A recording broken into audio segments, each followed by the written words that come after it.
How are you doing today? My name is Jay Danberg with MarineMax Panama City Beach, and I want to do a quick walkthrough of our 2018 Sea Pro 208 bay boat. This one in particular has the two-tone white sides, Carolina blue bottom, swim ladder. It is powered by the Mercury 115 four-stroke.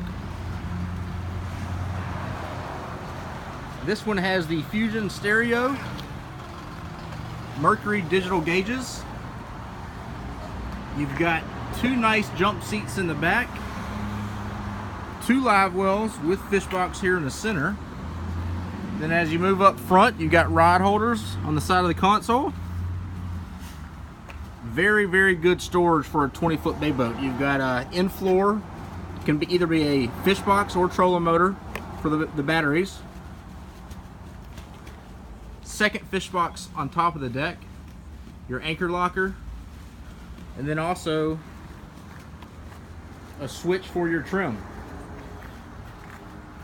Phenomenal lines on this 208 bay boat. Gets in 12 inches of water, and very, very dry boat with the great Carolina flare. So if you're looking for a great family 20-foot bay boat, come check us out. This is one of our last Sea Pro 208s, and we would love to help you. So give me a call personally. We'd love to put a number on it for you. Cell phone is 225-806-3403. Thank you.